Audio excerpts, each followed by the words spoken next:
Hello! So we're done na po sa ating Bible reading. So ang binasa po natin ay mga awit chapter 86 hanggang chapter 95 po tayo.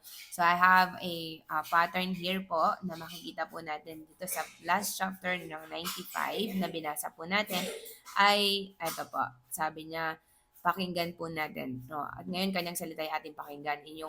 Yung inyong puso ay huwag patigasin.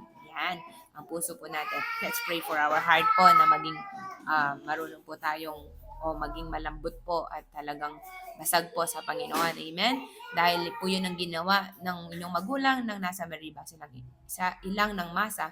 Ako'y tinuksot doon ay sinubok ng inyong magulang. Bagamat nakita ang aking ginawang silang nakinabang, 40 taon sa inyong ninuno ako ay nagdamdam. Oo, nagdadamdam po din, Lord, pag talaga yung faith po natin o yung pag-aalinlangan. Kasi po nag-alinlangan sila, yung faith nila nawawala kapag wala na silang kinakain. Amen. Kung babasahin po natin yung Old Testament.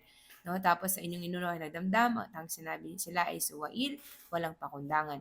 At ang mga utos ko ay ayaw nilang sundin. Word of God po.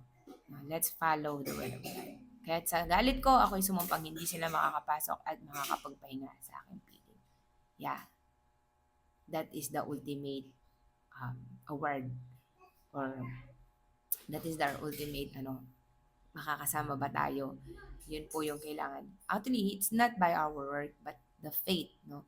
It's by faith. Lalong-lalo na po ngayon, by the grace of the Lord in us up to this generation po, through Jesus Christ. We need to believe and have faith in Jesus.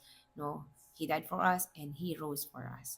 So that so that we will know na meron talagang uh, pinangako ang Diyos sa sino mang magiging tapat sa Kanya hanggang huli. So that's my highlight po. Again po, let's follow and obey the Lord on His word.